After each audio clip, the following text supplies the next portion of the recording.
Bonjour à tous, ravi de vous retrouver pour ce nouveau numéro des Matins du Sénat, l'émission qui vous fait vivre les débats de la Haute Assemblée. Les sénateurs ont terminé hier l'examen des articles de la loi Pacte pour la croissance des entreprises. Et ce matin, je vous propose de revivre quelques temps forts de ces débats autour de ce texte. Les sénateurs ont notamment adopté les mesures pour développer l'épargne salariale, notamment par une baisse de la fiscalité sur ces produits d'épargne. Autre débat important, le contrôle du constructeur chinois de téléphonie Huawei qui est accusé d'espionnage dans d'autres pays. Le gouvernement avait déposé ces jours-ci un amendement pour durcir les contrôles dans l'installation du réseau 5G, mais les sénateurs ont rejeté cet amendement. Je vous propose également de revivre les débats autour du groupe gazier Engie puisque le Sénat a validé les mesures du texte qui facilitent un éventuel désengagement de l'État. Je vous laisse écouter ces débats. Nous passons à l'article 52 et il y a des paroles sur article et M. Gay peut se relever à nouveau et prendre la parole. Oui, excusez-moi, je n'avais pas vu, parce qu'on a coupé hier soir. Non, mais je fais pas plus long, Monsieur le Président, je viens d'en dire un mot. Je dis juste une chose. En 2005, lorsqu'il y a eu l'ouverture au privé, de ex-GDF, suite à ex-GDF, qui est de GDF Suez, puis maintenant Engie, le président, à l'époque, le ministre, c'était Nicolas Sarkozy, nous disait nous allons ouvrir au privé, mais jamais, jamais, l'État ne quittera l'entreprise, jamais, et nos titres sont incessibles. Arrêtez de faire peur, arrêtez de faire peur. Il n'y aura jamais de privatisation devant l'Assemblée nationale. Et voilà, Monsieur le Ministre, 14 ans après, vous venez finir le travail initié par Nicolas Sarkozy. Et j'ai envie de dire que ce débat fait un peu écho à ce que nous avons eu ici au printemps dernier sur le nouveau pacte ferroviaire, où nous étions peu à dire attention, l'ouverture à la concurrence, on sait déjà le débat. Vous nous direz ensuite que pour concurrencer des entreprises privées, on ne peut pas garder une entreprise publique, il faut la privatiser. Et les titres, la main sur le cœur, Madame Borne, ils sont incessibles. Mais on augmentera le capital et c'est comme ça qu'on fera rentrer le privé. Et puis un jour arrivera où on nous dira l'État n'a plus vocation à détenir des parts dans la SNCF et on privatisera. J'espère que ça sera dans très longtemps. Sur Engie, vous aurez dépecé la bête en moins de 15 ans. Ouais, ben ça marche mieux. Ça marche mieux. Ayons le débat. Vous venez de refuser le rapport, puisqu'il me reste 40 secondes. Je redonne un chiffre qu'à chaque fois je donne. Entre 2009 et 2016, 27 milliards d'euros distribués de dividendes aux actionnaires par Engie, c'est le numéro 2. Dans le même temps, le prix du gaz a augmenté de combien? 70% pour les usagers.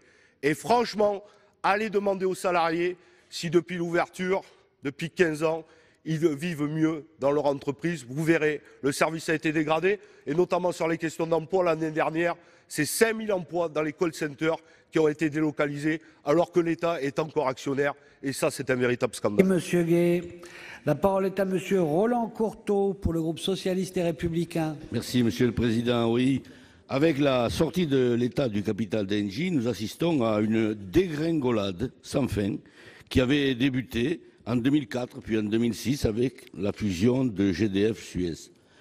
Et pourtant, la nationalisation du gaz et de l'énergie qui résultait à la libération du CNR avait tout son sens. Il s'agissait de s'assurer de la maîtrise d'un bien commun et de l'accès de tous à l'énergie dans un secteur stratégique lié à l'industrialisation, à l'aménagement du territoire et à divers services essentiels pour les Français. Avec cet article 52, comment l'État, en dépit de ses justifications, va-t-il peser avec cette nouvelle dégringolade sur les orientations stratégiques? Mon sentiment, c'est que, encore une fois, vous cheminez à contresens. Quelles que soient les explications apportées, je pense que nous n'avons pas intérêt à voir se réduire la part de l'État et donc la part de maîtrise publique et de contrôle d'une entreprise qui s'exerce dans un secteur aussi stratégique que l'énergie, alors qu'il y va de notre sécurité d'approvisionnement et de notre souveraineté énergétique. Et même si on me dit que l'État continuera d'édicter la régulation et conservera l'action spécifique lui permettant de s'opposer à toute décision de cession d'infrastructures stratégiques, je persiste à voir dans cette suppression du seuil minimal plusieurs risques pour l'évolution tarifaire des consommateurs sur fond de dérégulation des tarifs de l'énergie. Plusieurs risques aussi pour les ménages en situation de précarité. Autre inquiétude, le devenir de certains actifs stratégiques après la privatisation, stockage souterrain de gaz, réseau de transport, dès lors que l'action stratégique relève seulement du pouvoir réglementaire. Et par ailleurs, qu'en pensent les salariés, eux qui déjà constatent la destruction d'emplois alors que l'entreprise délocalise dans des pays à faible coût de main-d'œuvre? Et qu'en pense le ministre de Rugy? Comment pourra-t-on s'assurer que cette entreprise où la part de l'État aura quasiment disparu continuera d'emprunter le chemin de l'énergie verte et de la transition énergétique et écologique? Comment le gouvernement pourra-t-il s'assurer qu'Engie persistera à se positionner dans le développement durable? Et puis une autre remarque enfin, Monsieur le Président, on nous fait des leçons de bonne gestion, mais vendre ce qui nous rapporte, est-ce de la bonne gestion? Merci, Monsieur Courteau. La parole est à Madame Marie-Noëlle Lienemann.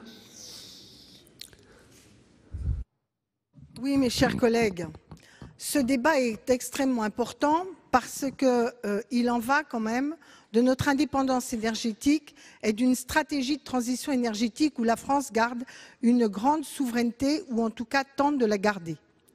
Premier point, et mon collègue Gay l'a dit, Nicolas Sarkozy, promis juré craché, nous avait promis que jamais il ne fallait privatiser tellement ce secteur était essentiel. Je ne vois pas pourquoi, 14 ans plus tard, le secteur du gaz est devenu moins stratégique qu'il y a 14 ans. Au contraire, on sait que dans la diversification et la transition énergétique, ça va avoir un rôle important et déterminant. Deuxièmement, je passe tous les épisodes où petit à petit, l'État s'est complètement désengagé en gardant moins de 23, je crois, ou 24% du capital et soi-disant, on avait la maîtrise stratégique parce qu'on avait la fameuse Golden Share, l'action qui permet, etc., d'intervenir. D'abord, premièrement, je constate que cette logique qui visait à préparer la privatisation et la dérégulation a déstabilisé l'entreprise elle-même. L'État actionnaire n'a même pas veillé à ce que des emplois qui pouvaient rester en France le restent. Je prends un exemple, délocalisation des services clients français pour la plupart d'entre eux, et délocalisés dans des pays à faible coût de main-d'œuvre, et d'ailleurs même pas dans l'Union européenne. Donc on est là dans une stratégie de rentabilisation maximum des dividendes.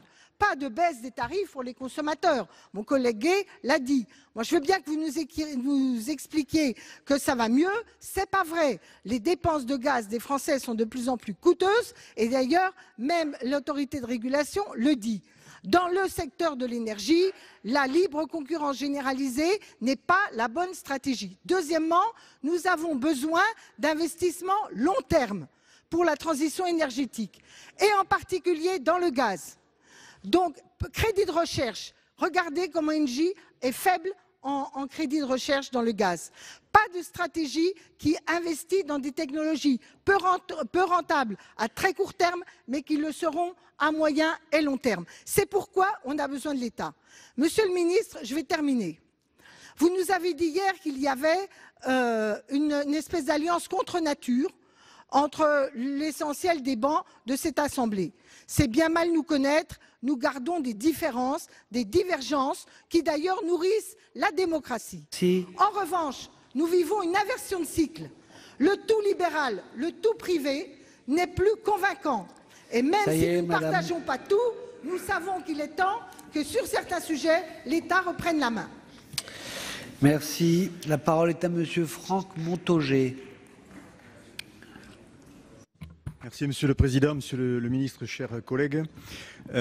Cette partie du texte nous engage à nous interroger sur la question de la souveraineté nationale en matière d'énergie. nous arrivons à la dernière étape du démantèlement complet, comme ça a été évoqué, de Feu Gaz de France. Et moi, la question que je voudrais poser au gouvernement et à Monsieur le ministre, c'est quelle stratégie se cache derrière les évolutions d'Engie. J'ai l'impression, avec d'autres, que cette entreprise a fait des choix stratégiques fondamentaux qui pourraient conduire à ce que, par exemple, le groupe Total mette la main, récupère la partie gaz naturel d'Engie pour se consacrer aussi à d'autres types d'énergie renouvelables en particulier, et que la partie service soit récupérée par le groupe Suez, en lien avec les collectivités locales et avec des impacts territoriaux évidemment importants, notamment au regard du principe de péréquation. Donc je voudrais savoir quelle est la vision du gouvernement sur le devenir de l'entreprise Engie. Chaque fois que nous avons eu l'occasion d'interroger sa présidente, sur ce point, les choses n'ont pas été claires, si elles peuvent être dites. En tout cas, il y a un enjeu de souveraineté nationale évident. Et je plaiderai personnellement pour que nous réfléchissions à la mise en place, comme certains syndicats le proposent, d'un pôle public de l'énergie qui nous permettrait, nous, notamment en tant que parlementaires, d'avoir un regard cohérent dans le cadre de la programmation pluriannuelle de l'énergie, de la stratégie nationale bas carbone, des territoires à énergie positive, et tout ça en lien avec les autorités concédantes, les concessionnaires et l'ensemble des usagers. Voilà, je crois qu'il faut réfléchir en ces termes pour avancer sur ce sujet, tout en regrettant la nouvelle étape que va subir Engie et ses salariés. Merci. La parole est à Monsieur Jean-Paul Émorine. Merci, Monsieur le Président, Monsieur le Ministre, mes chers collègues. Mes collègues me permettront de m'inscrire dans une autre philosophie, parce qu'il se trouve que j'étais président de la Commission de l'économie et du développement durable quand nous avons privatisé GDF Suez. Fabien Gay me pardonnera, mais si nous nous rappelons de cette époque-là, il y avait déjà eu une fusion en même temps, puisque nous avons fusionné GDF avec Suez, et après nous avons privatisé. Alors c'était bien sûr sous Nicolas Sarkozy, et à cette époque-là, quand j'entendais le débat sur les aéroports de Paris, on était dans la même situation, puisque nous avons laissé une partie où l'État était présent, puisque ça se situait à hauteur de 26% de 36% du capital, ce que vous avez appelé tout à l'heure une golden share ou un droit de veto. Et quand on voit l'évolution après GDF Suez est devenue Engie, on voit bien que cette entreprise n'a jamais demandé des participations de l'État. Au contraire, le capital de l'État a diminué parce que cette entreprise faisait des bénéfices. Alors j'entends bien cette entreprise envoyait des dividendes, mais quand j'entends parler de la délocalisation par Mme Lienemann, vous regarderez l'activité d'Engie, c'est quand Engie va à l'étranger faire des chantiers à l'étranger. Mais madame, je connais très bien la situation d'Engie au Brésil, en Argentine. Je vous ai écouté, mes chers collègues, on peut avoir des philosophies différentes, c'est l'intérêt de la démocratie. Donc quand on regarde bien Engie aujourd'hui, je pense que c'est une privatisation qui est réussie. Mais je vais vous donner un autre exemple, justement, qui n'a pas été privatisé. Vous avez eu la situation d'Areva, et c'était Emmanuel Macron, le ministre de l'économie à l'époque. Qu'est-ce qui s'est passé chez Areva ? L'État était actionnaire à 90%. Areva s'est trouvé en difficulté avec 3 ou 4 milliards de déficit. Qu'est-ce qui s'est passé? C'est EDF qui a repris la dette et qui a créé, bien sûr, Framatome pour continuer les activités d'Areva. Donc, vous voyez, là, on est en face de deux exemples. Et sur des entreprises qui sont liées à la concurrence, qui sont capables d'aller à l'étranger, personnellement, je suis favorable à la privatisation. Merci. La parole à Monsieur Michel Canevet. Merci, Monsieur le Président, Monsieur le Ministre, chers collègues. J'entends ce débat qui porte sur des mots de privatisation. Moi, je n'ai pas le sentiment que l'on parle ici de privatisation, dans la mesure où l'État, je le rappelle, détient 23,6% d'Engie, donc il s'agit de l'évolution d'un processus qui me semble relativement logique parce qu'on est sur un marché qui est relativement ouvert avec l'apparition de nombreux opérateurs privés et donc il est logique que tout cela puisse s'exercer dans un contexte où effectivement l'État régule tout à fait, mais les opérateurs sont à même de développer leur propre stratégie sans qu'il y ait derrière celui qui a le rôle de régulateur à qui on va constamment dire il est en train de traficoter les choses pour que ça se passe pas bien. Mais non, au contraire, je crois que l'évolution du marché a montré que tout se passait bien. Et puis, je voudrais quand même appeler votre attention sur un certain nombre de choses qui sont dites. On parle des dividendes perçus par l'État au titre des sociétés dont il détient une partie du contrôle. La réalité, elle est quand même différente. Regardez, depuis 2012, en 2012, l'État a perçu 4,6 milliards d'euros de dividendes. Depuis 2012, ça n'a cessé de baisser. En 2018, c'est 2 milliards 450 000, c'est-à-dire pratiquement la moitié des dividendes par rapport à ce qu'ils obtenaient en 2012. Et pendant ces 5 ans-là, il faut se rappeler qui a été aux responsabilités gouvernementales aussi. Et constamment, ça a baissé. Donc, il y a un certain nombre de réalités qu'il faut rappeler et se dire que peut-être le monde bouge autour de nous, qu'il faut qu'on bouge aussi, qu'on s'adapte. Et les propositions qui sont ici faites, je crois, concourent à permettre de s'adapter parce que nous vivons dans un environnement où il y a un certain nombre d'autres acteurs européens. Nous avons la nécessité de nous adapter et non pas d'être arc-boutés sur nos acquis parce que si tout allait bien en France, franchement, ça se ferait. La parole est maintenant, pour conclure, à Monsieur Roger Carucci. Monsieur le Président, Monsieur le Ministre, quand j'étais, non pas plus petit, mais plus jeune, au lycée, on apprenait, il y a le gisement de gaz de lac Saint-Marcet, on produit du gaz en France, etc. Bon, lointaine époque, et depuis bien longtemps, la France importe beaucoup et ne produit rien. De la même manière, et on l'a rappelé, aujourd'hui, l'État ne possède que 23 ou 24% d'Engie. On n'est donc pas du tout dans la même situation qu'hier avec ADP, qu'on a pu considérer comme entreprise stratégique, avec un État pour le moment majoritaire. Donc on n'est pas du tout dans la même situation. Et on regarde les choses de manière un peu claire. Aujourd'hui, nous avons une entreprise qui doit ouvrir des chantiers, négocier, passer des accords commerciaux avec des pays qui, eux, produisent du gaz, qui, eux, ont des champs gaziers à explorer.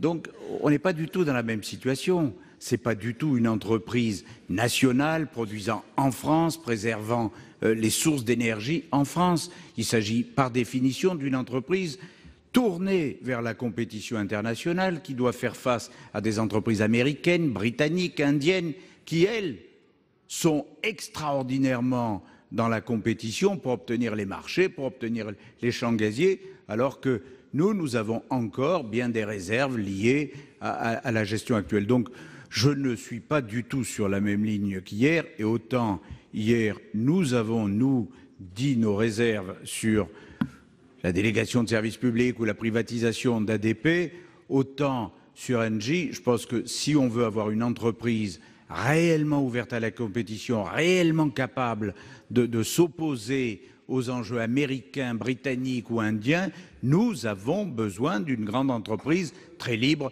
Donc, je ne suis pas d'accord pour revenir en arrière, ou plus exactement, je ne suis pas d'accord pour les amendements qui s'opposent à la privatisation d'Engie. Merci. Alors, on passe à la discussion de 2 amendements identiques de suppression. Monsieur Gay, c'est vous qui... non, Madame Cukierman. Merci, Monsieur le Président, Monsieur le Ministre, mes chers collègues. Effectivement, avant d'entendre les critiques à nos amendements, nous allons d'abord les présenter, puisque nous demandons effectivement la suppression de cet article 52 qui marque le coup de grâce d'Engie, anciennement, mais cela a été dit, GDF, GRDF, en tant qu'entreprise publique.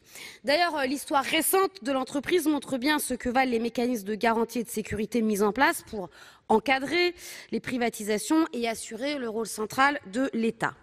Il n'avait fallu que 2 ans aux législateurs pour passer d'une entreprise pleinement publique à une société anonyme, sans majorité de contrôle étatique, en passant par une période dite tampon où la propriété publique était garantie à au moins 70% du capital social. Puis 2014 était l'année de la seconde banderille, avec une distinction entre détention en capital et détention des droits de vote pour affaiblir encore la présence de l'État. Monsieur le ministre, vous nous avez dit à plusieurs reprises que vous ne comptiez pas refaire les erreurs des privatisations passées, notamment celles découlant de la mise en concession des autoroutes, mais nous aurons d'ici quelques semaines l'occasion de revenir sur ce sujet. Comprenez donc bien que nous ne pouvons qu'être circonspects en la matière et que la levée du mécanisme de compensation pour que l'État continue à avoir une minorité de blocage ne peut nous agréer. Notre opposition à la privatisation tient donc en 4 points particuliers. Premièrement, nous regrettons qu'une nouvelle fois le gouvernement fasse le choix de renoncer à des entrées d'argent. Monsieur le ministre, on ne peut pas en même temps regretter le déséquilibre budgétaire de l'État et refuser sa part des 350 millions d'euros de dividendes que verse Engie chaque année, ce qui en fait d'ailleurs l'une des 3 entreprises qui distribuent en relatif le plus de dividendes. Deuxièmement, cette privatisation interroge sur la pérennité de la qualité de service public et notamment en matière de prix.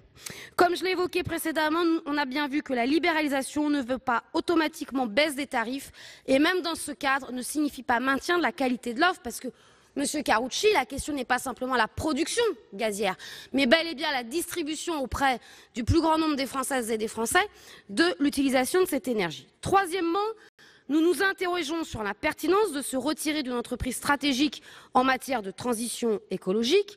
De fait, la lutte contre le réchauffement climatique et la rationalisation énergétique est le combat de ce XXIe siècle. De fait, Engie est un outil non négligeable en la matière. Et j'en finirai. Quatrièmement, j'aimerais rappeler qu'Engie constitue aussi un enjeu stratégique en matière de défense nationale, ce qui en fait d'ailleurs un secteur devant être protégé et préservé aux yeux des enjeux de notre pays. Merci. Amendement identique, c'est M. Bourquin? Non? M. Courteau. Monsieur Courteau, vous avez la parole. Merci, Monsieur le Président.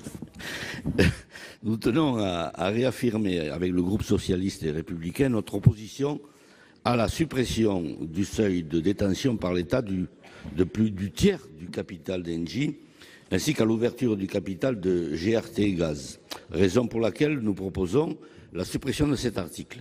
Nous considérons qu'une participation importante de l'État au capital d'une entreprise aussi stratégique constitue une garantie en matière d'approvisionnement énergétique de la France. C'est un coup de l'opposition, ça. En dépit de l'introduction, l'opposition à notre groupe, en dépit de l'introduction par le rapporteur d'une action spécifique, nous continuons à nous inquiéter du devenir de certains actifs stratégiques après la privatisation, notamment des réseaux de transport de gaz naturel, mais aussi des actifs de stockage souterrain de gaz naturel et des installations de GNL.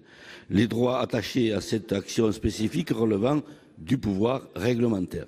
Nous estimons par ailleurs que dans le contexte actuel de financiarisation de l'économie, l'État doit rester fortement présent au capital d'Engie afin d'éviter une captation d'une grande part de la valeur créée au détriment de toutes les parties prenantes, un repli sur des choix de court terme, notamment en matière d'investissement, optimisation fiscale, rachat d'actions, etc., typique du capitalisme actionnarial actuel et qui contreviennent à l'intérêt général. Pour ces principales raisons, nous souhaitons supprimer cet article. Alors, Monsieur Courteau, j'ai tout de suite mené une enquête sur qui vous avez coupé le micro. Vous êtes coupé le micro tout seul, par inadvertance. Des fois, nous sommes notre propre opposition. Alors, la parole est à Monsieur le rapporteur pour son avis sur les 2 amendements identiques. Alors, comme en commission, l'avis sera défavorable. Je veux rappeler aux auteurs des 16 amendements qui s'inquiètent du devenir des infrastructures qui appartiennent à Engie et à GRT Gaz et qui souhaitent que l'État garde la maîtrise et le contrôle des entreprises de l'énergie. J'ai même entendu parler d'un pôle public de l'énergie. Enfin, en même temps, vous avez eu le temps, vous auriez eu la possibilité de le faire pendant le quinquennat précédent, puisque, me semble-t-il, vous aviez même à un moment les pleins pouvoirs. Comme je l'ai déjà dit, le contrôle de la puissance publique continuera à s'exercer par le biais de deux instruments qui sont loin d'être négligeables. D'abord, le secteur restera régulé avec la Commission de régulation de l'énergie. D'autre part, l'État disposera toujours, et ça a été rappelé, d'une action spécifique lui permettant de s'opposer à la vente d'actifs jugés stratégiques. Enfin, et vous l'avez dit, Monsieur Courteau, on s'est assuré que l'État garde une action spécifique. Donc je pense que vous pouvez objectivement être rassuré. Je vais également dire deux autres éléments. J'ai entendu que le bonheur pourrait être dans une économie publique administrée. Je pense qu'il faut aussi vivre... Non, c'est pas n'importe quoi. Je pense qu'il faut vivre, je dirais, au XXIe siècle. Enfin, dernier élément, j'ai entendu que beaucoup regrettaient l'absence du président Nicolas Sarkozy à l'époque pour qu'il puisse tenir ses engagements. Eh bien, écoutez, je vous invite à la fois à changer d'avis et éventuellement à le rappeler.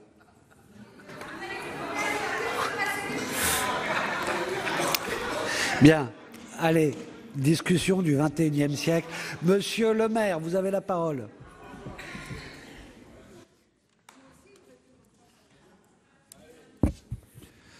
Bien, je ne rentrerai pas, Monsieur le Président, dans le débat politique ouvert par le rapporteur.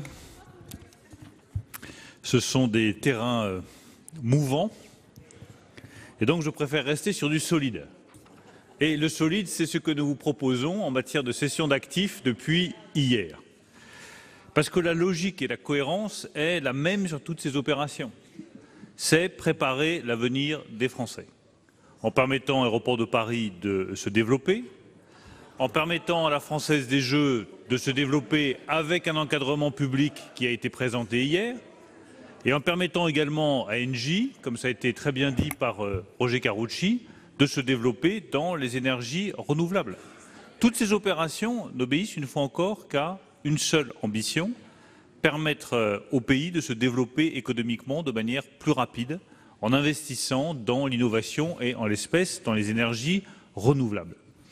La situation d'Engie, elle a été rappelée par chacun d'entre vous. L'État a un peu moins de 24% du capital et 34% des droits de vote. Et il est limité dans ses évolutions par la loi puisqu'il ne peut pas descendre en dessous des 33% de droits de vote. Mais si Engie veut se développer, Engie doit faire appel à de nouveaux capitaux. Et s'il y a des investisseurs qui montent au capital d'Engie, mécaniquement, la part de l'État se dilue dans le capital d'Engie. Donc je n'ai pas d'autre choix comme ministre des Finances que de réinvestir systématiquement dans Engie des sommes de 1 milliard, 2 milliards, 3 milliards pour préserver ce niveau de l'État dans le capital d'Engie qui est fixé par la loi. Donc bref, j'ai le choix entre bloquer le développement d'Engie parce que nous ne pouvons pas suivre l'augmentation du capital ou au contraire monter au capital d'Engie pour des sommes qui sont très importantes et qui ne sont pas justifiées. C'est pour ça que nous vous demandons la possibilité de baisser la participation de l'État dans Engie au-delà du seuil législatif qui a déjà été fixé.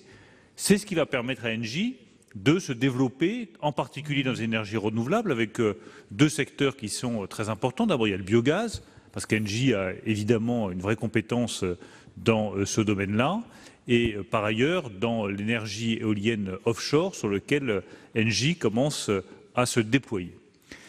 J'ai entendu les interrogations qui portaient également sur la protection des infrastructures stratégiques. Et là, on rejoint la même problématique que celle qui a parcouru tous les textes que nous avons étudiés sur Aéroport de Paris, sur la Française des Jeux et maintenant sur Engie. Nous avons entouré ces opérations et nous entourons ces opérations de toutes les garanties pour les actifs stratégiques de l'État. Je ne reviens pas sur ce que je vous ai dit sur le creux et la négociation des tarifs aéroportuaires pour ADP ou sur le cahier des charges. C'est des garanties qui sont solides pour Aéroports de Paris, pour la protection des intérêts vitaux d'Aéroports de Paris.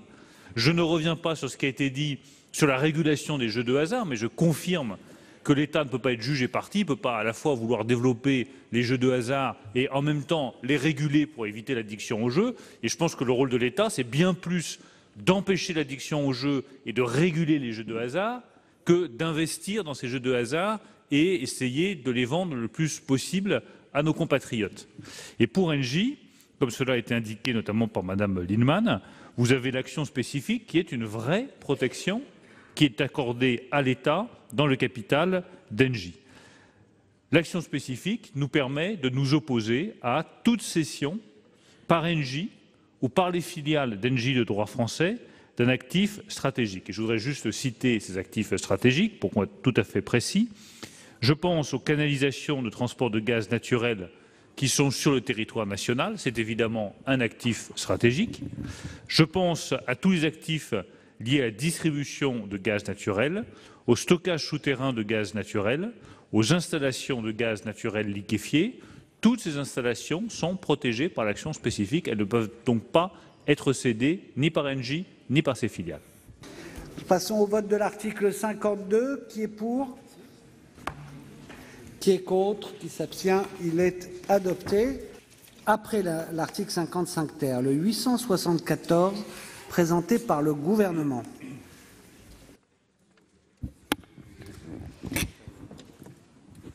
Monsieur le Président, Mesdames les rapporteurs, Mesdames et Messieurs les sénateurs, cet amendement instaure un dispositif d'autorisation préalable des équipements de réseau radioélectrique. Alors permettez-moi de vous dire qu'on est quelque part dans la continuité de tous les échanges que nous avons eus sur la sécurité économique et les investissements étrangers. Le gouvernement est particulièrement vigilant à la sécurité et à la résilience des réseaux de communication fixes et mobiles, équipements qui constituent le cœur de ces réseaux. Avec le développement de la 5G prévu dès le début de l'année 2020, les réseaux mobiles deviennent de plus en plus critiques, avec des usages potentiels dans les domaines de l'industrie ou de la santé, par exemple. Je vous donne un exemple. Le robot qui intervient à distance aura besoin d'une technologie de type 5G. Ce serait embêtant que l'opération s'arrête au milieu, parce que quelqu'un prend la main dessus. Ou la voiture autonome, par exemple. Ou une industrie 4.0 équipée en 4.0. Il est donc nécessaire d'apporter des évolutions au cadre juridique actuel qui ne protègent que la confidentialité des communications. C'est le secret des correspondances. Donc on est dans une disposition qui est ancienne, un peu fragile au regard de l'importance de ce qu'on regarde, et n'est donc pas adaptée à l'ensemble des enjeux de sécurité nationale, notamment les risques potentiels de sabotage de ces réseaux. Cet amendement propose donc de soumettre à autorisation préalable du Premier ministre l'exploitation d'équipements actifs des antennes mobiles pour les opérateurs télécoms qui sont opérateurs d'importance vitale, les OIV. Il a fait l'objet d'un avis positif de l'Autorité de régulation des communications électroniques et des postes, l'ARCEP, et a été élaboré avec les opérateurs télécoms concernés.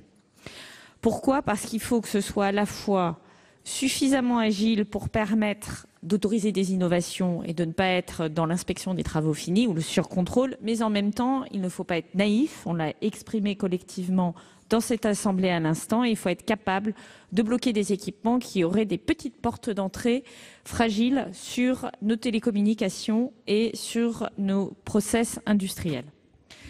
Ces mesures ne ciblent pas un équipementier en particulier. Des vulnérabilités peuvent être constatées chez tous les équipementiers et qu'on vient de mettre en place des contrôles appropriés.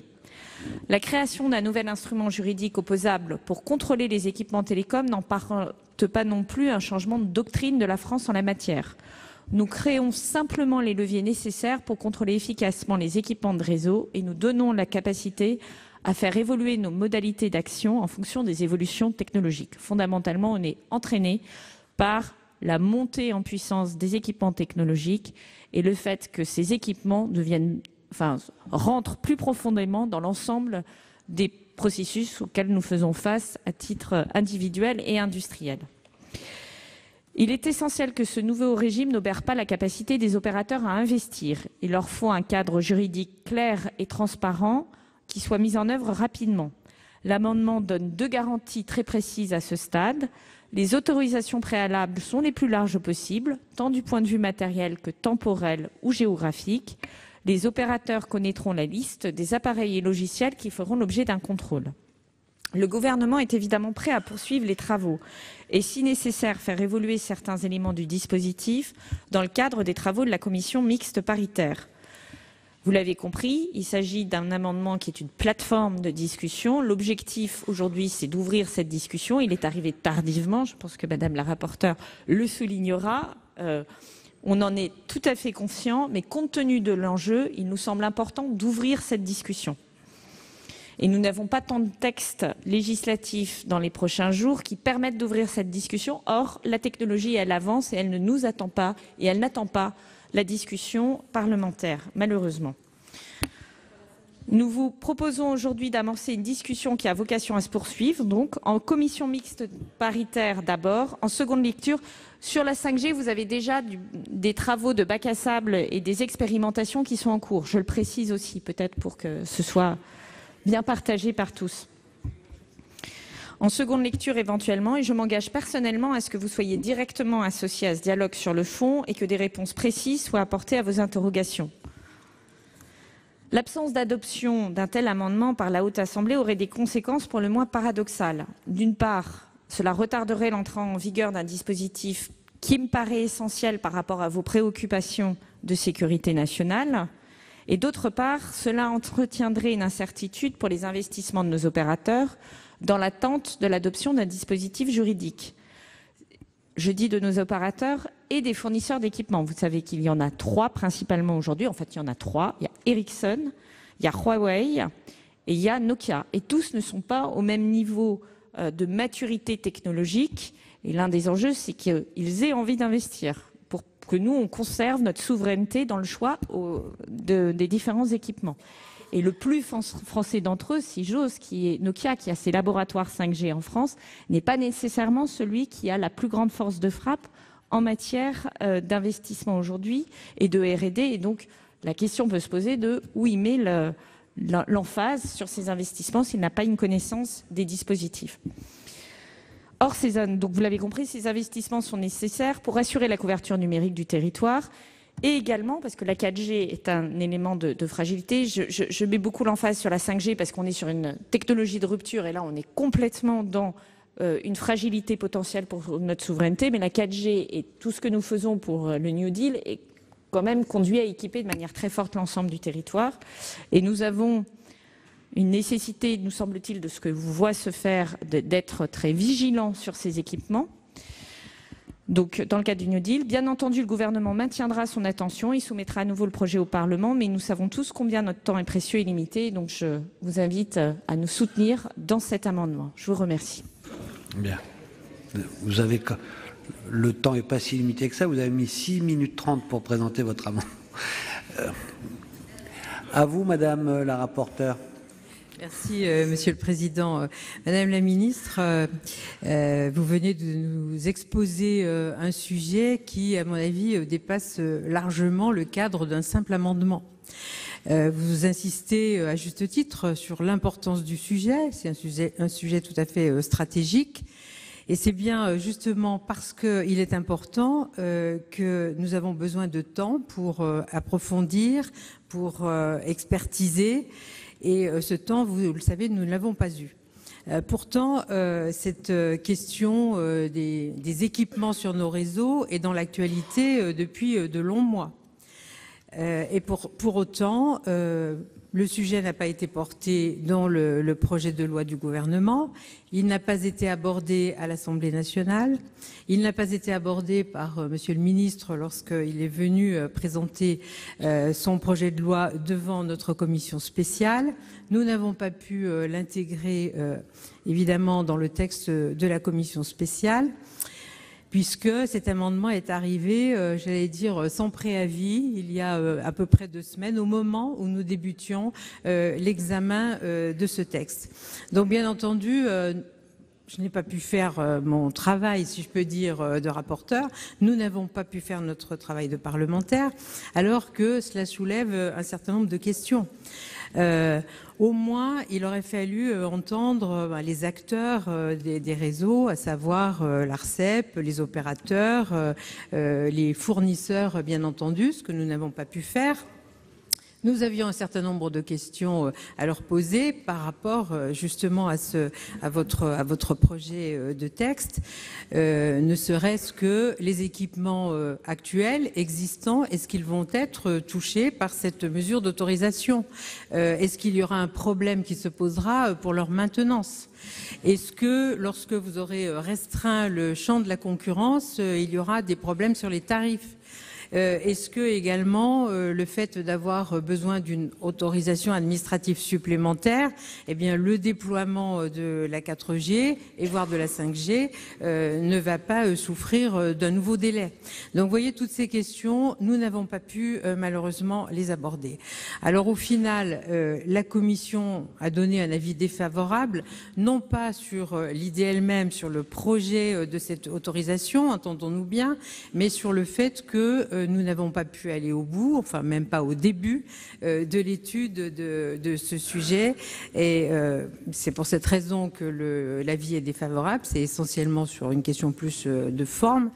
Mais bien entendu, je voulais vous dire que, compte tenu de l'importance du sujet, nous serons là lorsque, à l'occasion d'une prochaine opportunité législative, vous voudrez bien en débattre. Nous avons ici des spécialistes. Ils seront tout à fait prêts à vous accompagner. Voilà ce que je voulais vous indiquer avec cet avis défavorable.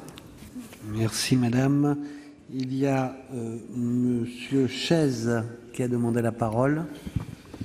Oui, Monsieur le Président, Madame la Ministre, mes chers collègues, je voudrais en premier lieu dire de façon très claire que le sujet abordé par l'amendement du gouvernement est un vrai sujet et que j'y suis extrêmement sensible. Cependant, il y a une question de forme qui ne peut être appréciée par le Sénat.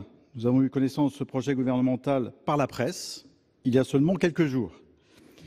L'amendement a été mis en ligne lundi dernier sur la plateforme ad-hoc, alors même que le droit à amendement pour les sénateurs était déjà fermé à chacun d'entre nous. C'est donc un tout ou rien qui nous est proposé. Je m'étonne de cette précipitation. Je m'étonne que l'on demande au Sénat d'apporter son soutien sur un tel sujet qui, selon le cas, peut apporter de grandes perturbations dans le déploiement des réseaux. Vous avez évoqué le New Deal, on pourrait évoquer aussi la loi Elan, qui ont été donc des vecteurs pour accélérer la couverture 4G. Je crains que cet amendement retarde. Je m'étonne aussi qu'aucune étude d'impact ait été diligentée afin de mesurer les effets sur les investissements à venir, comme sur les matériels déjà installés. De plus, dans son avis du 4 février, l'ARCEP stipule. L'ARCEP note que la mesure proposée répond à l'objectif légitime de protection, de fiabilité, de sécurité et d'intégrité des réseaux de communication électronique, n'étant pas en mesure d'évaluer les risques encourus. Elle se limite, dans le présent avis, à l'analyse des modalités de mise en œuvre de la mesure proposée. Plus loin, en conséquence, il importera dans la mise en œuvre de ce dispositif, d'une part, que les modalités soient les plus claires possibles, et d'autre part, que les effets rétroactifs, même indirects, soient évalués. Cette sagesse de l'autorité me conforte donc à penser qu'il est urgent d'engager un vrai débat, un vrai travail parlementaire sur ce sujet capital. Bruno Le Maire a évoqué au cours de nos débats plusieurs points sur lesquels je voudrais revenir. En premier lieu, il a exprimé son respect quant au travail parlementaire. Alors, accepter que le Parlement ait le temps d'établir les travaux nécessaires pour prendre les bonnes décisions. En second lieu, il a également longuement exprimé l'importance de la 5G pour la souveraineté nationale, concernant notamment le véhicule connecté. Or, à ma connaissance, rien n'indique aujourd'hui que la 5G soit la base technologique choisie. Nous attendons d'ailleurs la position de votre gouvernement sur le sujet. C'est pourquoi, mes chers collègues, je vous invite à ne pas voter cet amendement. Ce sujet mérite un vrai texte qui devra de toute façon arriver, puisque, je vous rappelle, Madame la Ministre, nous aurons à transposer le Code européen des communications électroniques. Et s'il fallait un nouveau texte, il y a aussi la réouverture du guichet du plan France Haut Débit. Merci.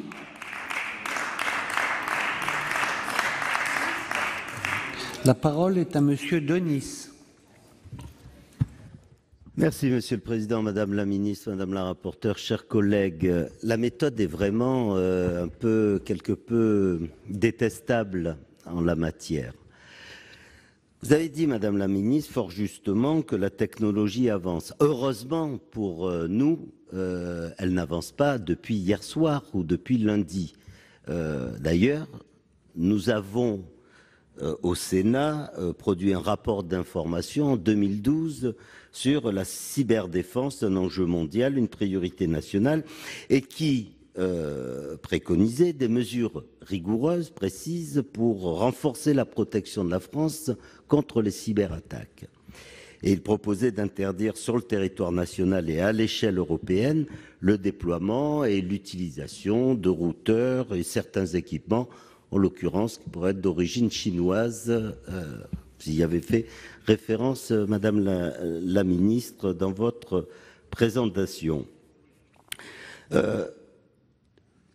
Et en même temps, vous nous placez devant une situation quasiment de fait accompli à travers cet amendement, quand on a conscience des enjeux qu'il y a. Notre collègue Chaise l'a rappelé fort justement. Quand on a en tête aussi, dans le monde troublé que nous vivons, des intérêts qui sont en jeu en l'occurrence.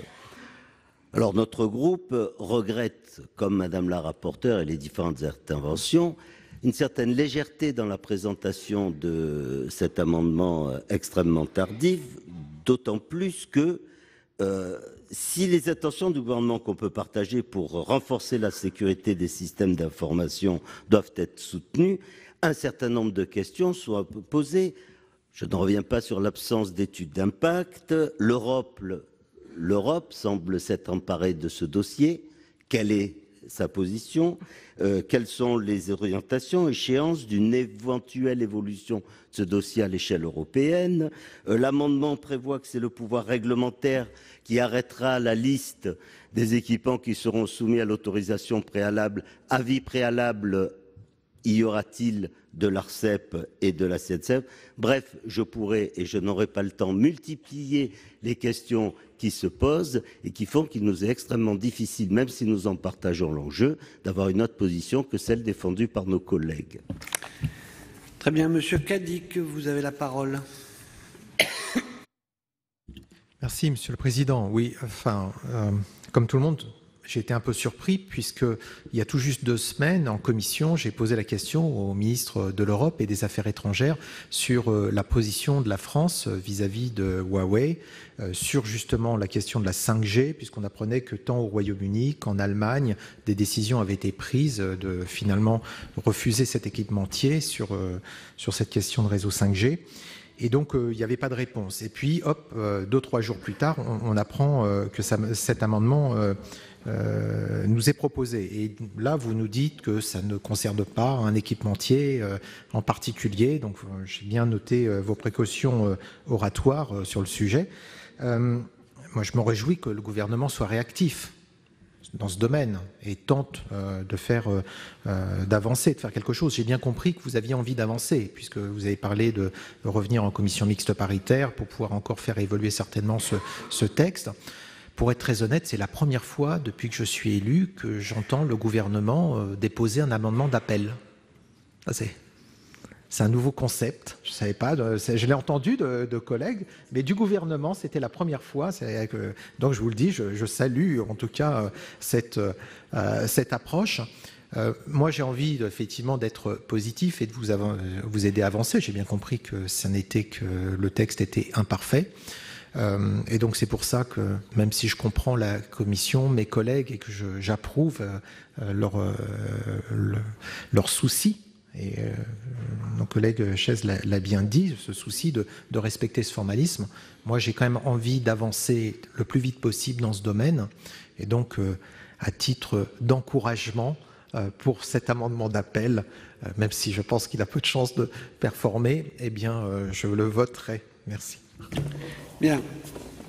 Donc, il y a cet amendement du gouvernement, un avis défavorable de la commission. Le débat a eu lieu. Madame la ministre voulait répondre à ce débat.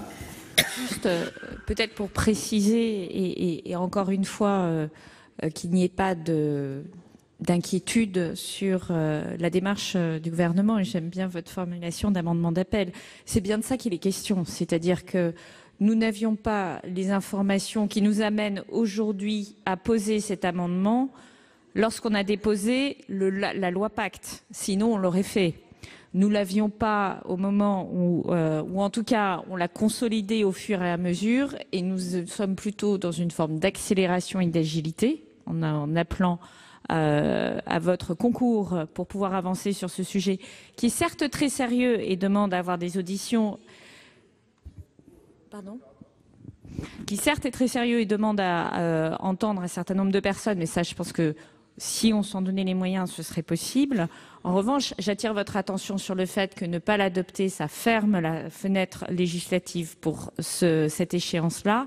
Et ce serait regrettable parce que j'entends qu'on en a d'autres, mais le code de la communication, c'est pas immédiat, en fait.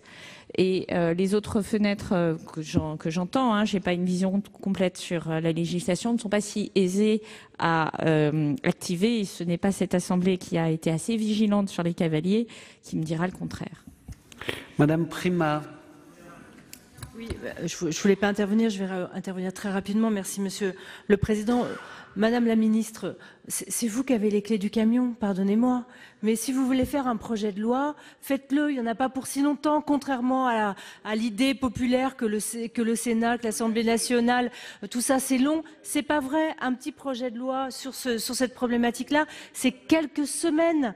3, 4, 5 semaines, le temps de laisser aux gens, le temps de travailler avec l'ARCEP. Notre collègue Chaise l'a dit longuement, on a besoin d'entendre les opérateurs parce que répondre à un amendement d'appel, vous voyez, on est quelques-uns maintenant à avoir quelques années dans cet hémicycle où on nous dit, les ministres qui se succèdent, quels que soient les gouvernements, on va travailler avec vous sur la suite des choses. Je peux vous citer 2, 3 ordonnances sur la loi Egalim où on attend encore le travail commun dans les ministères et où les ordonnances sont en train de sortir, on n'en a même pas vu la couleur. Donc on n'a pas de naïveté par rapport à ça. Donc nous, on a envie de travailler sur ce problème-là parce que, vous l'avez noté, c'est un vrai sujet. C'est un vrai gros sujet de souveraineté des informations pour notre pays. Donc c'est un vrai gros sujet, on ne peut pas le prendre comme ça au détour d'un fauteuil de Sénat. C'est pas possible, on a besoin de travailler sur les choses. Donc pardon, mais il faut faire sérieusement les choses sérieuses et là c'est une chose sérieuse. Bien.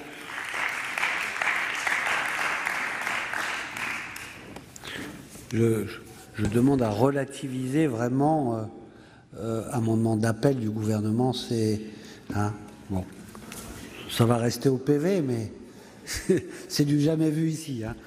Bien, donc nous allons passer au vote. Qui est pour? Qui est contre? Qui s'abstient? Il est rejeté. Nous arrivons à l'article 57 et il y a des paroles sur article. Monsieur Jean-Louis Touraine.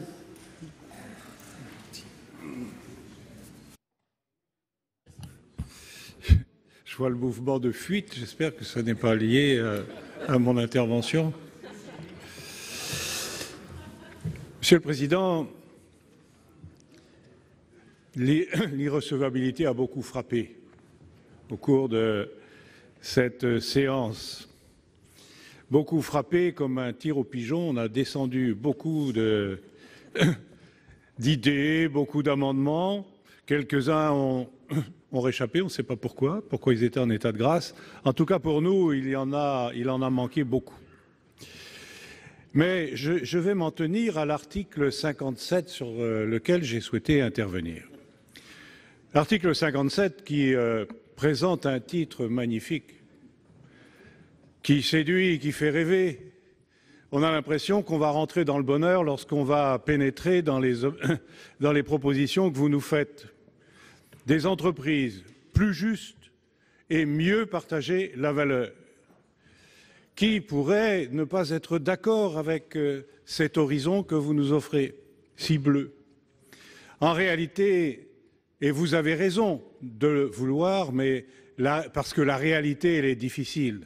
D'abord parce que nous sommes dans un pays où règne l'inégalité.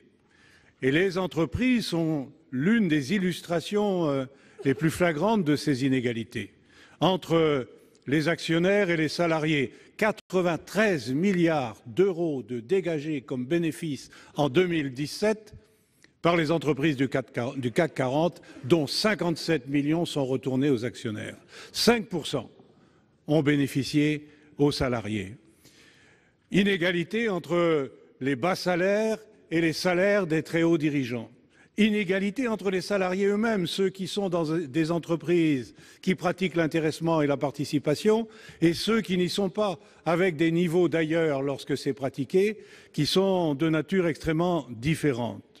Alors le titre que vous nous proposez laissait entendre qu'on aurait abordé ces sujets, qu'on aurait apporté un certain nombre de remèdes. Il me paraît, à l'examen, parfaitement usurpé. Aucun partage de la valeur entre les actionnaires et les salariés. Il n'y a rien de changé sous ce ciel. Juste une incitation, une invitation en termes d'encouragement, d'intéressement et de participation. Une invitation avec des crédits, des exonérations qui vont peser lourd d'ailleurs sur le budget de la sécurité sociale. Rien sur la limitation des rémunérations des hauts dirigeants. Rien sur les avantages exorbitants qui leur sont consentis en dehors de la rémunération principale. Et même, contrairement à vos déclarations qui laissent entendre que vous vous intéressez aux salariés, des régressions pour les salariés, les 5 ans pour passer au stade de plus de 50 salariés auront des conséquences importantes. Il faut vraiment conclure, il y a plus de 40 secondes de dépassement. Ah, je vous prie de m'excuser, alors je m'arrête là, Monsieur le Président, je suis vraiment désolé. Sur les amendements. J'étais tellement passionné par ce que je disais. J'ai vu. Je ne suis pas certain que l'audience ait été aussi passionnée. Voilà. Très bien. Monsieur Gay, vous avez la parole. Merci Monsieur le Président, Madame la Ministre, mes chers collègues. Nous profitons de l'article 57 pour faire une intervention. Cet article est le premier d'un chapitre intitulé « Des entreprises plus justes ». Il y a la sous-section « Mieux partager la valeur ». Nous aurions aimé l'intituler « Mieux répartir la richesse produite par le travail ». Mais enfin, bon. En tout cas, ces objectifs, nous les partageons. Pourtant, nous ne voyons pas la concrétisation dans ce texte. C'est pourquoi notre groupe CRCE avait déposé toute une série d'amendements qui s'inscrivaient parfaitement dans cette optique de justice et de partage. Il y avait par exemple des amendements visant à partager les richesses créées, celui soumettant à cotisation les revenus financiers des entreprises, un autre revenant sur la transformation du CICE en allègement de cotisations sociales, un autre sur la réévaluation du SMIC ou l'ouverture des négociations dans chaque branche salariale pour augmenter les salaires.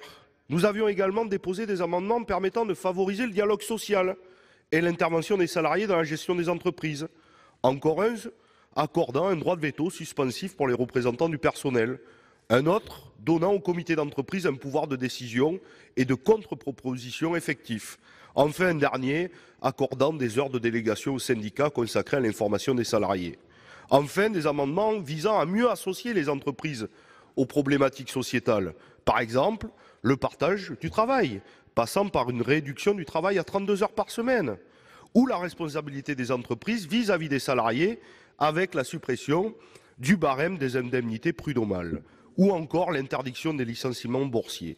Tous ces amendements ont été déclarés irrecevables. Alors que nos concitoyens réclament depuis des semaines plus de démocratie, alors que le gouvernement prétend vouloir donner la parole au peuple dans le cadre de son grand débat national, le débat parlementaire, lui, est bridé. Le droit d'amendement se limite à une réaction au projet gouvernemental, tandis que toutes nos propositions qui répondent aux aspirations de démocratie, de justice sociale et fiscale sont rejetées. Nous l'avons dit à plusieurs reprises, mais nous reprendrons la parole à chaque fois nécessaire. Nous déplorons la manière dont la commission spéciale a jugé irrecevable, et je le redis, l'ensemble, beaucoup d'amendements, mon collègue vient de le dire, y compris sur tous les bancs, et nous pensons que la partie 3, le débat sur la partie 3 est tronqué. Je vous remercie. Merci. Président Gabouty, vous avez la parole. Oui, merci Monsieur le Président. Donc moi aussi, je suis séduit par les titres, effectivement, des entreprises plus justes, mieux partager la valeur. Je pense que dans le texte d'origine du gouvernement, malgré les améliorations apportées par la Commission, ces titres méritaient un peu plus de consistance. Donc cet article 27 me permet d'attirer votre attention sur le développement de l'épargne salariale, en particulier de l'intéressement dans le tissu des PME. Une amélioration et une extension du champ d'application de l'intéressement peut constituer pour de nombreux salariés une réponse à leurs attentes en termes de meilleure répartition des richesses et de progression du pouvoir d'achat.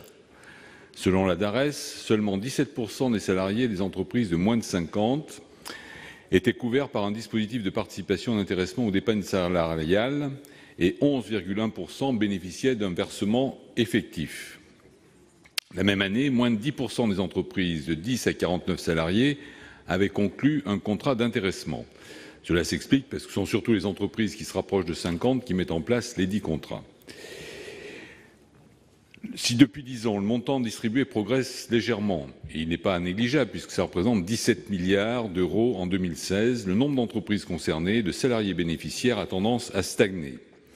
Le gouvernement entend bien encourager les dispositifs d'épargne salariale, de participation à l'intéressement en supprimant le forfait social sur l'intéressement dans les entreprises de moins de 250 salariés et sur la participation dans les entreprises de moins de 50. Ces mesures vont avoir un effet positif immédiat pour les entreprises qui ont déjà mis en place des dispositifs sur la base du volontariat.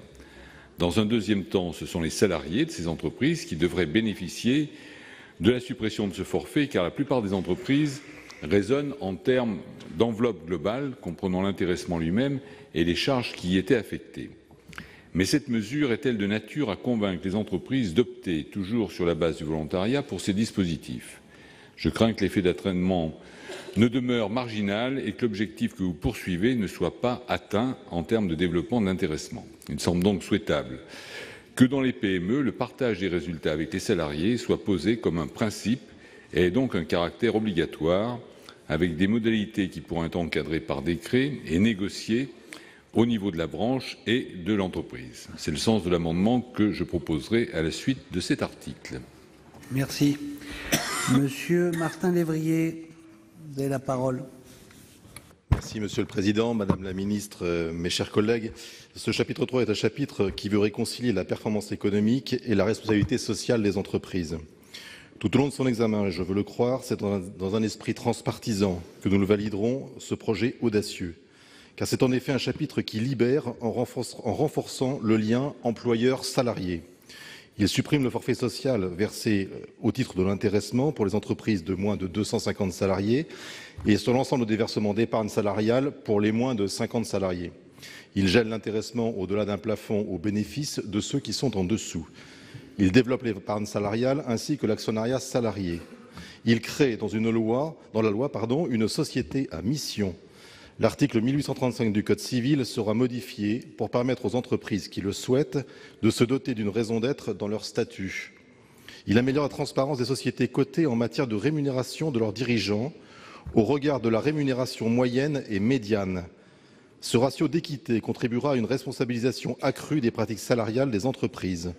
En outre, il sera, n'en doutons pas, un outil essentiel lors des négociations annuelles obligatoires. C'est aussi un chapitre qui donne une nouvelle visibilité citoyenne de l'entreprise. Il modifie l'article 1833 du Code civil pour consacrer la notion d'intérêt social de l'entreprise et la nécessité de prendre en considération les enjeux sociaux et environnementaux. Il agit pour améliorer la parité femmes-hommes dans les directions des entreprises.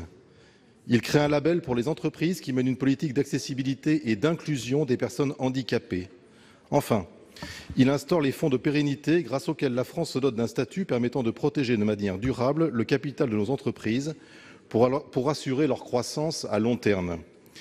En réunissant toutes ces compétences, ce chapitre donne un nouveau souffle aux entreprises qui leur permettra d'innover, de créer, de se développer. Ce chapitre rappelle à quel point l'épanouissement des salariés conditionne la réussite d'une entreprise. Et pour illustrer le sens de ce chapitre, rappelons-nous la citation du philosophe Jean Bodin « Il n'est de richesse que d'homme ». Merci. Merci. Donc nous passons à l'examen de l'article 57 avec un amendement 675 et c'est Madame Cohen qui le défend. Merci, Monsieur le Président. Cet article 57 s'inscrit dans le droit fil des articles dont nous débattons depuis la semaine dernière. Il intègre les modifications de seuil de l'article 6 et prolonge l'article 20 dont l'ambition était de réduire à peau de chagrin le montant du forfait social. Cet article supprime en effet le forfait social dans les entreprises de moins de 50 salariés et il exonère les entreprises entre 50 et 249 salariés pour les versements liés à l'intéressement et la participation. La Commission des affaires sociales du Sénat a même été plus loin que le projet initial, puisque pour les entreprises qui restent assujetties au forfait social, elle a abaissé le taux de 16 à 20%.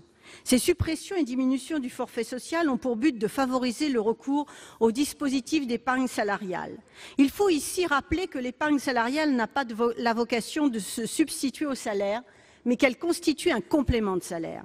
Or, en supprimant le forfait social, vous encouragez cette épargne au détriment de la revalorisation des salaires. Revendication forte, vous en conviendrez, aujourd'hui. Nous refusons cette mesure qui constituera non seulement un instrument d'évitement de la revalorisation des salaires, mais une nouvelle niche sociale. En effet, cette suppression appauvrit nos systèmes d'assurance chômage et retraite, qui sont pourtant des garanties essentielles permettant de sécuriser les salariés contre les aléas de la vie et pour vivre mieux leur retraite. D'ailleurs, c'est entre autres parce qu'il n'y a pas de cotisation sociale sur l'intéressement et la participation que le forfait social a été instauré. En supprimant et en amoindrissant cette contribution, le gouvernement prive la sécurité sociale de quasi 700 millions d'euros, Madame la Ministre. Cette mesure s'ajoute aux près de 50 milliards d'euros d'exonération de cotisations sociales votés lors du PLFSS pour 2019, que notre groupe, évidemment, n'avait pas soutenu. Nous ne pouvons pas valider ces mesures et c'est pourquoi nous demandons avec force la suppression de cet article. L'avis de la Commission, Monsieur le rapporteur. Merci, Monsieur le Président, Madame la Ministre, chers collègues. Il a fallu attendre 19 heures pour qu'enfin, dans ce long marathon pacte, nous abordions la question des entreprises plus justes, ce dont je me réjouis, bien entendu. Et cet amendement, ce chapitre, cet article, vise à mieux partager la valeur dans l'entreprise. Et donc, vous comprendrez bien que nous sommes attachés à ce que, justement, la valeur puisse être encore mieux répartie dans l'entreprise.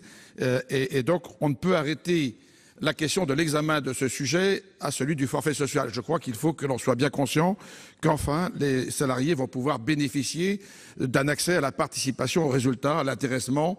Je crois que c'est une très bonne chose. Donc, on ne peut qu'émettre un avis défavorable à cette demande de retrait qui va exactement à l'inverse de cet objectif d'apporter des ressources supplémentaires aux salariés. Merci. L'avis du gouvernement, Madame la Ministre. C'est évidemment également un avis défavorable. D'abord, je voudrais rappeler que la suppression du forfait social a déjà été votée en PLFSS et soumis à cette Assemblée et à l'Assemblée nationale, et que nous sommes là sur un article plutôt de coordination. Je voudrais également rappeler que lorsqu'on évoque les 40 milliards ou 50, parce qu'on arrondit les chiffres vers le haut, de cadeaux ou de baisse de charges faits aux entreprises, c'est juste oublier que les entreprises payent des charges supérieures à salaire équivalent à l'Allemagne, et je vous amène, qui n'est pas un pays connu pour son absence de considération sociale, et qu'en fait c'est plutôt un moindre paiement des charges sociales. Enfin, je voudrais rappeler que c'est 40 millions d'euros, parce que ça paraît nécessaire. Il y a la moitié qui est attachée à 2018 et l'autre moitié à 2019. C'est un peu comme si je disais le gouvernement a fait un cadeau sur les impôts de 2018 puisque personne dans cette assemblée, grâce au prélèvement à la source, ne paiera d'impôts sur 2018. Je pense que cette idée n'a pas traversé la tête d'aucun d'entre vous. Bien. Plusieurs demandes d'explication de vote. Tout d'abord, Monsieur Gay.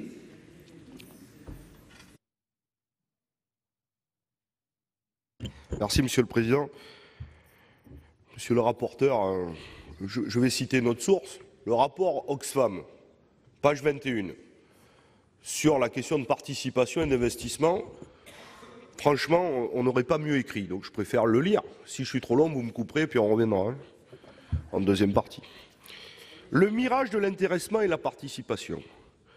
S'il est primordial de rééquilibrer le partage des bénéfices entre l'investissement, les actionnaires et les salariés, il ne faut pas perdre de vue que l'essentiel du partage de la valeur ajoutée se joue en amont. Les bénéfices sont en effet la somme restante après que tous les autres postes de dépenses ont été pourvus. La maximisation des bénéfices est donc susceptible de se faire aux dépens de la part qui revient aux salariés dans l'entreprise, sous forme de salaire, mais aussi chez les fournisseurs ou sous-traitants. En d'autres termes, une augmentation de la part des bénéfices attribués aux salariés au titre de l'intéressement et de la participation peut être le fruit d'une série de choix en amont qui leur sont en réalité très défavorables. Stagnation des salaires, licenciements, sous-investissement dans l'entreprise. De même qu'à la collectivité dans son ensemble, répartition inéquitable le long de la chaîne de valeur, minoration de l'impôt. Réciproquement, mieux rémunérer le travail des fournisseurs, sous-traitants et salariés permet d'assurer un partage plus équitable de la valeur ajoutée en amont en faveur de ceux qui produisent en premier lieu les richesses de l'entreprise. De plus, les mécanismes d'intéressement et de participation utilisés pour associer les salariés à la réussite d'une entreprise s'accompagnent d'un risque majeur, celui de servir l'outil de flexibilisation des salaires pouvant entraîner à terme une modération salariale et le report du risque vers les salariés. D'autres caractéristiques sont problématiques. Ils bénéficient d'exonérations fiscales et sociales, sont dirigés vers des fonds de pension déconnectés de l'économie réelle, bénéficient principalement aux salariés des grandes entreprises déjà bien rémunérés. Loin d'être la panacée, les mécanismes d'intéressement et de participation ne doivent en aucun cas se substituer aux salaires bruts sur lesquels employeurs et salariés versent des cotisations sociales et des impôts qui forment le socle du modèle français de solidarité et contribuent à réduire les inégalités. Je pense que tout est résumé, tout notre propos et toute notre pensée dans ces quelques mots du rapport d'Oxfam. Je vous remercie. Vous voyez, vous n'avez même pas besoin de revenir en seconde partie. Vous avez pu tout caser en 2 minutes 30. Donc, Monsieur Touraine, vous avez la parole. Oui, Madame la Ministre, vous avez des comparaisons un peu rapides.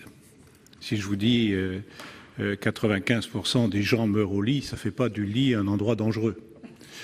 Et vous nous dites, vous comparez l'Allemagne et la France sur 2 chiffres sur les cotisations sociales, vous oubliez d'intégrer que c'est tout un ensemble et qu'il y a aussi des salaires beaucoup plus élevés en Allemagne, etc., etc. Quant au fait, Monsieur le rapporteur, pardonnez-moi, nous avons l'habitude d'être presque en accord, même si nous ne partageons pas forcément les mêmes options. Mais dire demain tous les salariés vont pouvoir bénéficier de l'intéressement, c'est aller un peu vite en besogne, parce qu'il n'y a aucune obligation, il y a juste une incitation. En réalité, Madame la Ministre, vous aviez 3 possibilités pour faire en sorte qu'il y ait davantage de salariés qui puissent bénéficier des fruits de la croissance à l'intérieur de l'entreprise. Première possibilité, c'était de l'instaurer, de considérer qu'à partir de 20 salariés, la participation était obligatoire. Et ça ne coûtait rien. Ça coûtait, c'était juste un partage dans l'entreprise. La deuxième possibilité, c'était de dire on va supprimer le forfait social et par conséquent, ça va inciter, on va inviter les entreprises à s'y engager. Ce qui n'est pas gagné, mais ça constitue un progrès intéressant. Et puis, troisième possibilité, c'est celle que vous avez utilisée, qui est la pire de toutes, ou presque.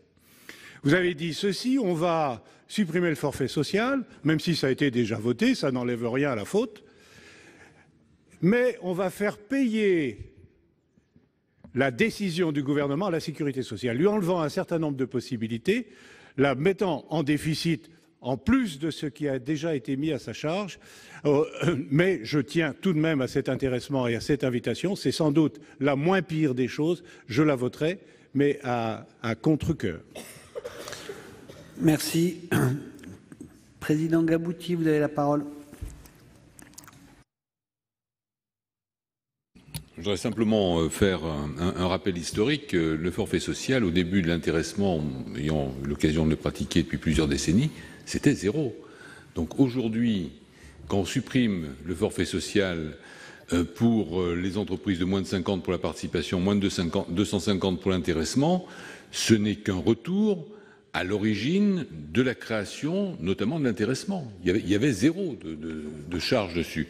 Donc on revient effectivement à la conception initiale, et ce n'est pas, je dirais, un cadeau fait aux entreprises, etc. Bon, je crois qu'il faut rappeler cette historique de l'intéressement qui date de 1967, donc ça fait un demi-siècle, et qui peut-être n'a pas suffisamment progressé depuis.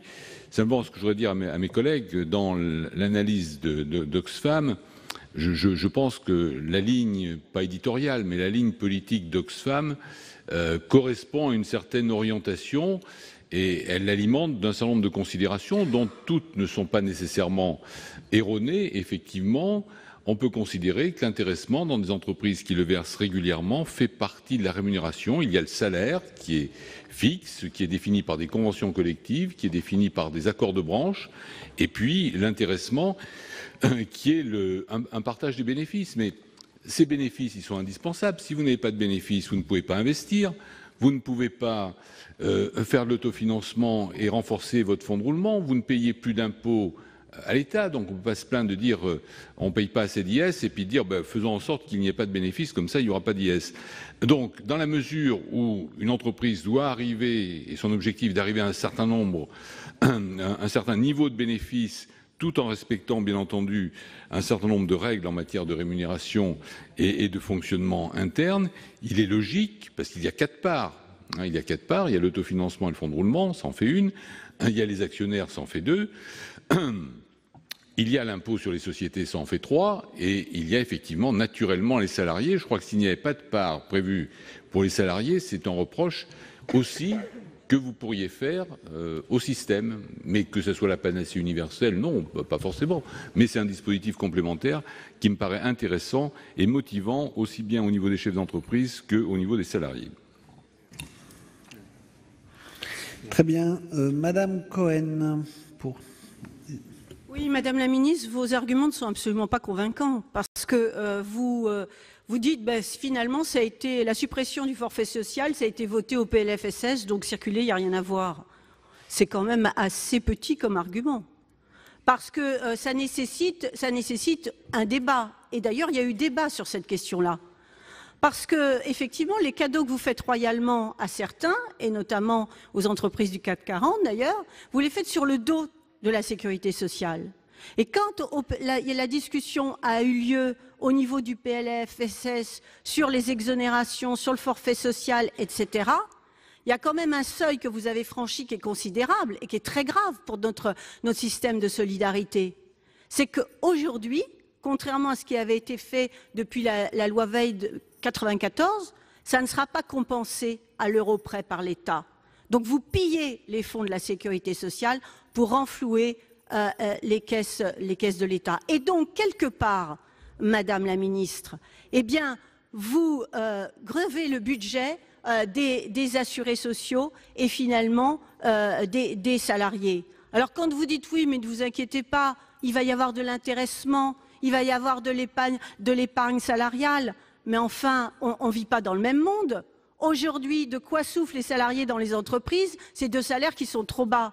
Et ce qu'ils demandent, ce n'est pas d'avoir une participation, ce qu'ils demandent, c'est d'avoir une hausse des salaires. Ce qu'ils demandent, c'est d'avoir une couverture sociale qui leur permet de ne pas avoir recours à des mutuelles privées. Donc un service de sécurité sociale qui soit à la hauteur des besoins, comme il a été créé par un ministre communiste, Ambroise Croizat. Et tout ça, eh bien finalement, vous le mettez à mal, de loi en loi. Ça, je vous accorde quelque chose.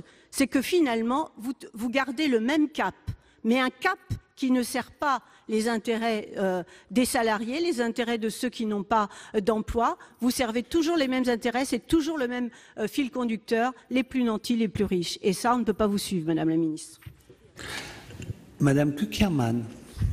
Oui, merci, Monsieur le Président, Madame la Ministre, mes chers collègues. Donc, au moment d'attaquer le débat sur mieux partager la valeur, on commence finalement par un amendement qui vise à moins bien la partager et à fragiliser un peu plus ceux qui demain en auraient besoin. Je voulais donc profiter de cette explication de vote sur notre amendement pour vous interpeller, Madame la Ministre, parce que j'ai entendu ce matin sur une chaîne d'information en continu, et les grands interviews à 8h30. Le ministre Gérald Darmanin, je ne vais pas revenir sur tout ce qu'il a dit et sur ces grandes révélations de défenseur de la justice sociale, de la justice fiscale qu'il est devenu.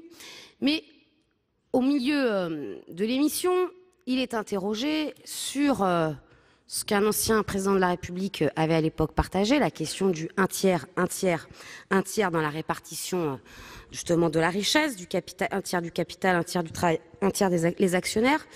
Et il a lui-même répondu qu'il faudrait aujourd'hui aller beaucoup plus loin et que finalement, lui, peut-être avec un élan progressiste qui était le sien, irait même jusqu'à 50-50, parce qu'il y avait réellement besoin aujourd'hui de redonner du pouvoir d'achat et de reposer la question de la répartition des richesses dans l'entreprise pour que celle-ci soit plus juste et soit plus favorable, notamment à ceux qui travaillent.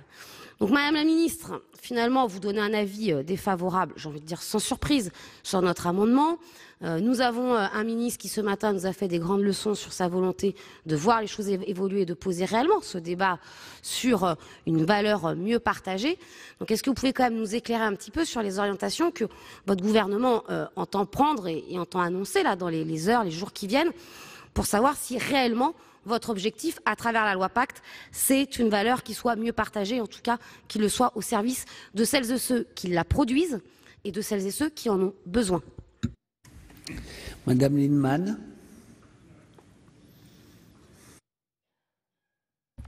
Ce débat sur l'intéressement aurait une toute autre tournure si nous n'étions pas dans une période où le niveau salarial moyen dans ce pays n'avait pas été détérioré.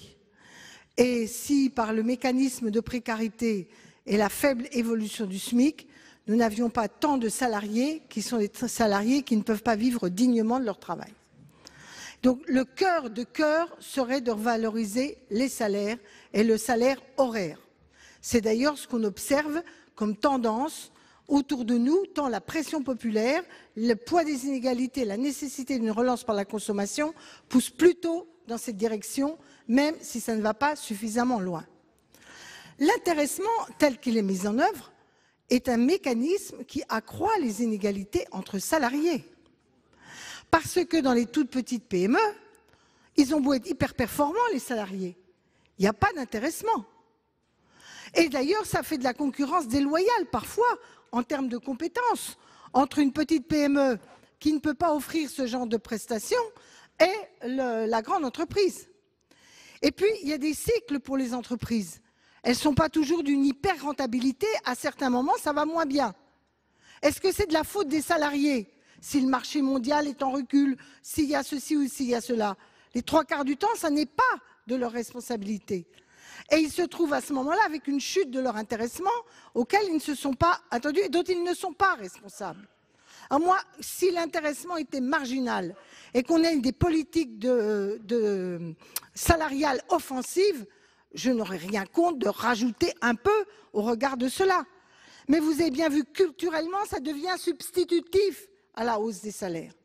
Et alors quand en plus, on trouve un prétexte pour réduire les capacités de la sécurité sociale, qui, je vous rappelle, est déjà rabotée par le gouvernement, en particulier pour payer, puisqu'il n'y a plus de compensation de la suppression des cotisations sur les heures supplémentaires, on a progressivement un assèchement.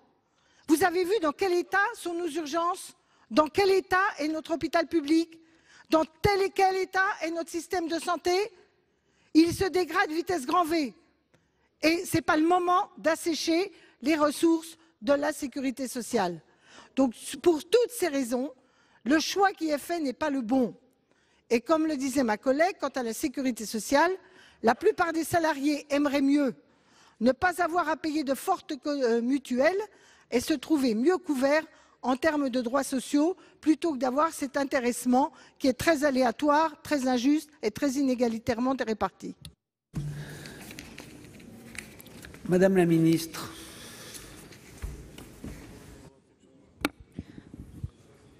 Je ne peux pas suivre les raisonnements qui sont aujourd'hui articulés. D'abord, première chose, j'entends que nous pillons la sécurité sociale. Pardon, les faits sont têtus, les chiffres aussi. Pour la première fois depuis 2001, le gouvernement a présenté un projet de loi de finances de sécurité sociale qui présentait un excédent pour le régime général, un excédent. C'est la preuve que nous consolidons notre sécurité sociale financière. Et vous me parlez restrictions, mais quel gouvernement, pardon, quel gouvernement a mis en place le reste à charge zéro sur les prothèses auditives, sur les prothèses dentaires et sur les lunettes, qui constituent une des inégalités les plus importantes et une inégalité qui permet en plus pas l'accès au travail. Il faut regarder aussi ce dont les gens ont besoin. Nous partons du terrain, nous ne sommes pas dans la théorie et dans l'absence de chiffres. Vous me parlez du salaire dans les autres pays. Pardon, mais le SMIC horaire en Allemagne, il est inférieur au SMIC horaire en France, parce que figurez-vous qu'ils travaillent 40 heures par semaine, ce qui leur permet d'avoir un SMIC horaire supérieur. Et l'Espagne et le Portugal, je vous invite à regarder les chiffres, et l'Italie, et on peut continuer la liste des pays comme ça. Donc ne racontons pas des choses qui ne sont pas exactes. Et dernier point, l'intéressement, c'est de manière évidente un complément de salaire au fixe et à la négociation annuelle. D'ailleurs, la négociation annuelle, ça ne vous a pas échappé, ça démarre avant le démarrage de l'année. L'intéressement, il est versé à la fin de l'année. Et qu'est-ce qui se passe au moment de l'intéressement ou de la participation? Vous le faites en fonction des résultats de l'entreprise. Donc c'est une règle du jeu qui est claire et qui partage clairement, quand l'entreprise va bien, du supplément d'argent. Donc moi, je suis extrêmement surprise d'entendre ce que vous me dites, venant des bandes de personnes qui, a priori, ont envie de donner plus de pouvoir d'achat aux salariés. Je crois que c'est la mesure que nous proposons et je vous invite à la faire pour les PME et pour les ETI. Je vous remercie. Voici le résultat du scrutin numéro 51. Sur l'amendement 675, compte tenu de l'ensemble des délégations de vote accordées par les sénateurs aux groupes politiques et notifiées à la présidence, nombre de votants 344, nombre de suffrages exprimés 344, pour l'adoption 16, contre 328. Le Sénat n'a pas adopté. Donc je mets aux voix l'article 57. Qui est pour l'article 57? Qui est contre? Qui s'abstient? Il est adopté. Et voilà pour ces moments forts des débats du Sénat autour de la loi Pacte qui favorise la croissance des entreprises. Au final, les sénateurs ont approuvé une grande partie du texte qui simplifie les seuils sociaux et incite à l'épargne salariale. Mais la droite et la gauche du Sénat se sont opposés à la privatisation de la Française des Jeux et de la société Aéroports de Paris, ADP, qui gère les aéroports franciliens. Pour ADP, les sénateurs n'ont pas voulu vendre ce qu'ils appellent un bijou de famille et qui connaît une santé économique florissante. Au final, les sénateurs ont bouclé un petit marathon législatif. Ils ont examiné plus de 800 amendements en 2 semaines. Le vote solennel sur l'ensemble de la loi Pacte aura lieu mardi prochain. C'est la fin de cette émission. Merci de nous avoir suivis. Tous nos programmes sont à revoir sur notre site internet publicsénat.fr. Très bonne journée et très bon week-end sur Public Sénat.